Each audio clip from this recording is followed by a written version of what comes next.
संजयजी राठोड आज हिंगोली जिल्ह्याच्या दौऱ्यावरती आहेत। काही दिवसामध्ये जे आहे ते पंतप्रधान नरेंद्र मोदी यांचा पोहरादेवी इथं दौरा होणार आहे आणि त्याच दौऱ्याच्या अनुषंगाने त्यांनी आजचा हा दौरा बैठक घेतली। काय सांगाल, आजची बैठक कशा संदर्भात होती? वेगवेगळ्या सामाजिक प्रश्नासाठी आजची बैठक होती आणि पोहरादेवीला कार्यक्रम आहे, त्याही संदर्भात आव्हान आणि विनंती उपस्थित राहण्यासंदर्भात समाज बांधवांना मी केलेली आहे। किती तारखेला पंतप्रधान नरेंद्र मोदी यांचा दौरा असणार आहे? हा दौरा कसा असणार आहे?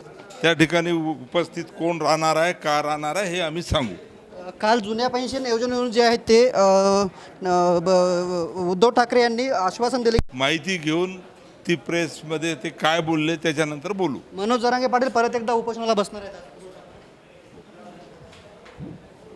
निश्चितच शेवटे मंत्री संजयजी राठोड। कॅमेरामन ज्ञानेश्वर वानखेडेसह मी रमेश चेंडके, TV9 मराठी, हिंगोली।